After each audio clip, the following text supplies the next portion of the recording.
Ambience academy Jansath उभरता हुआ एक शिक्षण संस्थाओं में नाम। और आज यहाँ पर पीटीएम भी है, पेरेंट्स की मीटिंग है। उनके बच्चों ने क्या किया है ऐसा कुछ आज प्रदर्शन भी है। और आने वाले वक्त में कितना लाभ हो रहा है इस शिक्षण संस्थान से क्षेत्रवासियों को, उस पर भी हमारी नज़र रहेगी। पहले भावेश गुप्ता जो कि एमडी है, उनके साथ निरीक्षण है हमारा भी, देखते हैं क्या क्या हुआ।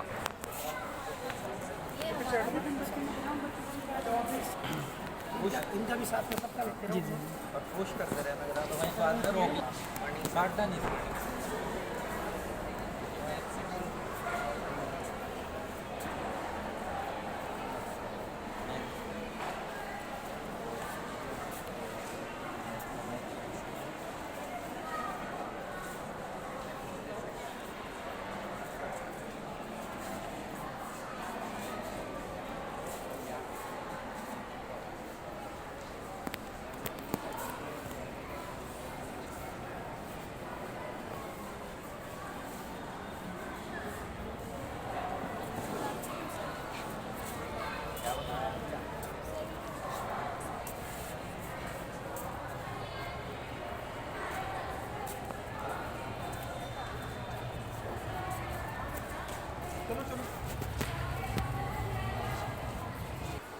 तो अभी आप देख रहे थे किस प्रकार इंस्पेक्शन भी हुआ, निरीक्षण भी हुआ। लेकिन आइए हम सीधा खुद उन बच्चों से, उन होनहार बच्चों की आपको मॉडल भी दिखाएंगे जिन्होंने बड़ी मेहनत के साथ ये बनाया है। हार्ट या कहिए हृदय, सबसे अहम अंग, शरीर का सबसे अहम अंग होता है हार्ट।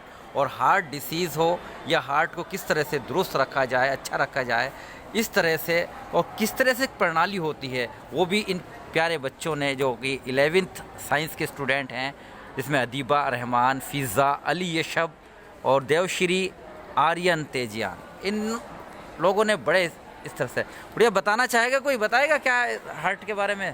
थोड़ा सा आप बताएंगे, चाहिए क्या?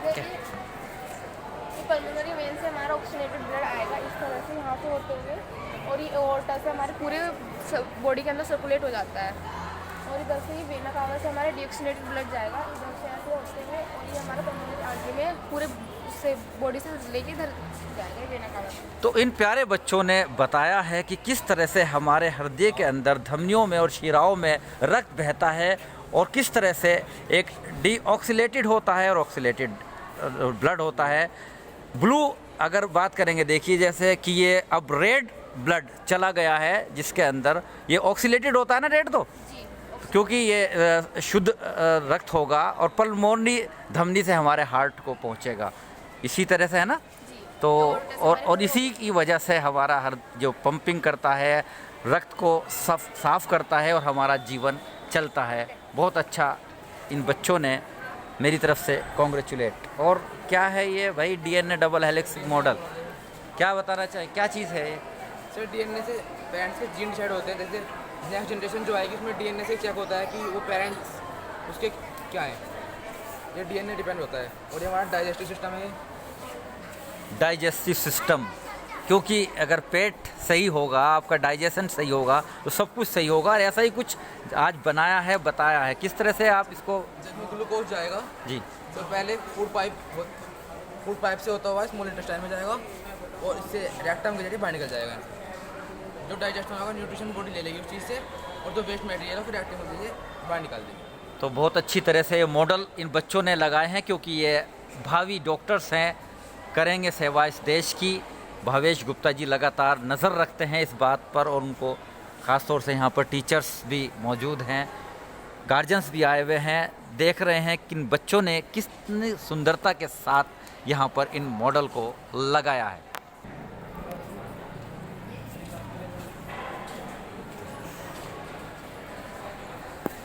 इसके तो कुछ पेरेंट्स मेरे साथ, मुस्लिम पेरेंट्स जी।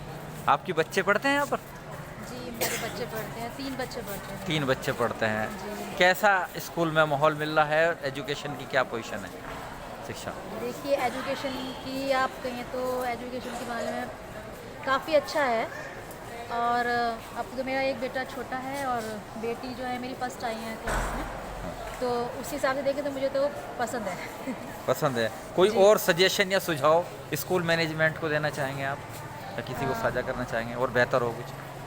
जी, बेहतर के लिए बस थोड़ा सा ये है कि कभी कभी ऐसा लगता है हमको एक्टिविटीज़ बहुत ज़्यादा हो रही हैं स्कूल में, हाँ। थोड़ी सी एक्टिविटी कम की जाए। और टीचर्स जो है ना, जो बच्चों से अटैच्ड होते हैं टीचर्स, वो जो है जल्दी चेंज होते हैं, थोड़ा सा उसके हमें प्रॉब्लम है। जो बच्चे कभी कभी जुड़ जाते हैं बहुत, हाँ। और वो टीचर्स अब जो हैं कुछ दिन से चेंज हो रहे हैं, तो थोड़ी सी ये प्रॉब्लम हमको होती है कि टीचर चेंज नहीं होने चाहिए, वही जो रहने है वही चाहिए। रहें। नहीं, वो तो मैनेजमेंट की एक ये भी होता है ना कि उन्हें देखना होता है कि कौन बेहतर पढ़ा रहा है या कर रहा है, वो एक से तो नहीं माम नहीं, चलता। वो होता है किसी किसी का ये हो जाता है कि शादी हो गई मैम की, अच्छा। और ये बहुत अटैच है, उनकी शादी हो गई।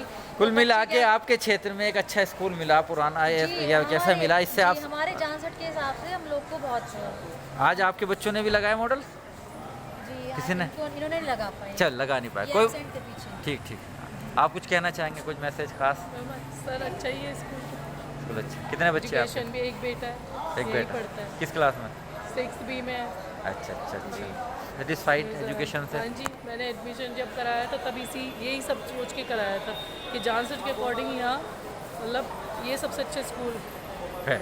लगा था। बाहर में भेज नहीं सकती थी, एक ही बेटा है, तो भाई अपनी केयर भी नहीं कर पाएगा वो अभी छोटे की वजह से, इसलिए मैंने यहीं पे उसको भेज दिया था। सुरक्षित है माहौल? हाँ जी। हाँ, गुड नेम? सात्विक जटराना। जी जी। क्या, किस क्लास में? Sir 12th। क्या लगाया है आपने? सर ये इंग्लिश सेक्शन है, इसमें अलग अलग प्रोजेक्ट्स जी। हैं जो अलग अलग स्टोरीज़ हैं या हाँ। पोइट्स हैं हमारे, उनके ऊपर हैं। जैसे रोड नॉट टेकन एक हमारी पोयम है, हाँ। तो उसके ऊपर ये चैप्टर है और इसमें एक्सप्लेनेशन। तो सुनाइए मुझे, इस पोएम को सुनाइएगा, क्या है इस पोएम? पोयम में पोइट एक रास्ते से जा रहा होता है और हाँ। दो रास्ते आ जाते हैं, अगर दो अलग अलग साइड्स को मुड़ जाते हैं, हाँ। तो फिर वो सोचता है मैं किस साइड को मुझे जाना चाहिए। वो एक साइड को चला जाता है और दूसरी साइड के बारे में सोचता है कि ये काश मैं उस तरफ जाता। ये हमारी लाइफ के ये करता है कि हम एक रास्ते पे चल जाते हैं और फिर हम सोचते हैं कि यार मैं दूसरे रास्ते पे क्यों नहीं गया। वो रिग्रेट वाली फीलिंग आती है। जब किस पोइट की है ये, वो है पोएम? सर ये रॉबर्ट फ्रॉस्ट जो हमारे पोइट हैं, बहुत फेमस है, उन्होंने बहुत सारी स्टोरीज लिखी हैं, तो उन्होंने और उनकी है ये। इसमें जो है उन्होंने एक्सप्लेन करा है कि हमें रिग्रेट नहीं करना चाहिए, जिस रास्ते पे चल पड़े हैं उसे पूरा करना चाहिए। ये नहीं सोचना चाहिए कि मैं ये कर लेता या वो कर लेता। तो ये बहुत बड़ा मैसेज Yes, खास तौर से। हाँ बेटा, स्वच्छता के ऊपर खास तौर से क्योंकि बहुत ज़रूरत है, क्या संदेश देना चाहेंगे? सर ये हमारा प्रोजेक्ट है जो बच्चों ने बनाया है स्वच्छ भारत के ऊपर। हाँ। इसमें हमें दिखाया गया है एक तो हमारी धरती माता को हमें स्वच्छ रखना चाहिए, और अलग अलग डस्टबिन को दिखाया गया है जिसमें एक स्पेसिफिक टाइप का कूड़ा ही हम डालना चाहिए। जैसे गीले कूड़े के लिए अलग कलर की डस्टबिन होती है। ये अवेयरनेस होनी चाहिए हम सभी को, क्योंकि जनरली ऐसा होता है इंडिया में लोग कूड़ा इधर उधर डालते हैं। तो ये बच्चों ने कोशिश करी है सबको, समाज को सिखाने के लिए कि अगर लाल रंग की डस्टबिन है तो उसमें बायोडिग्रेडेबल कचरा आएगा, ब्लू है तो इस टाइप का। इस तरीके से 4 कलर्स की होते हैं, तो उन्होंने अलग अलग उसको दिखाना चाहा है कि इसमें सिर्फ इसी तरह का कूड़ा डालना चाहिए, जिससे हम अपने भारत को स्वच्छ रख सकें। तो बहुत बड़ा मैसेज खास तौर से एमपीएस एकेडमी के उन छात्र छात्राओं द्वारा भी दिया गया है, जिसमें स्वच्छ भारत मिशन को कारगर होता है या बताया जाता है किस प्रकार स्वच्छता कायम रखें अपने गली में, मोहल्ले में, और डस्टबिन में किस तरह से कूड़ा अलग अलग रखें। तो एक और छात्रा मेरे साथ सीधा जोड़ेंगे। जी बिटिया, क्या बनाया है आपने और क्या मैसेज है? ये हमने ये दी रोड नॉट टेकन है, कोई बात नहीं। बताओ क्या था उसमें, क्या है? स्पीकर फ्रॉम गोवा सामने से बच्चे हालांकि कुछ ना कुछ हेजिटेशन हो ही जाती है, लेकिन इनके गार्जियन से बात करेंगे। कैसा महसूस कर रही हैं आज आप आए अपने बच्चों को के प्रदर्शन देखने, मॉडल्स देखने के लिए? बताएंगे कुछ?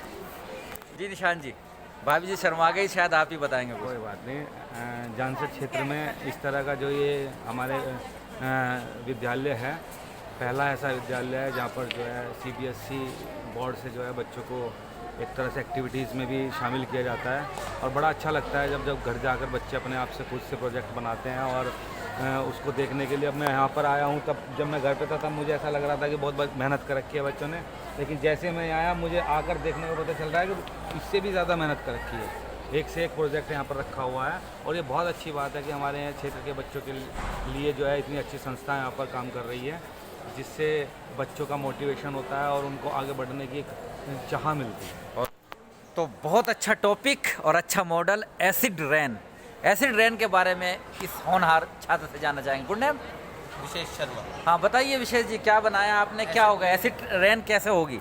एसिड रेन, ये जो फैक्ट्रीज हैं इनसे जो धुआं निकलता है उससे जाके जो बादल बनते हैं वो हमारे इन्वायरमेंट के लिए काफ़ी ख़राब होते हैं। जो प्रदूषण है उससे जो बादल बनते हैं और उसकी जो वर्षा होती है वो जब नीचे गिरती है तो तालाब भी गंदे होते हैं और ये जो पेड़ पौधे हैं ये भी सूख जाते हैं।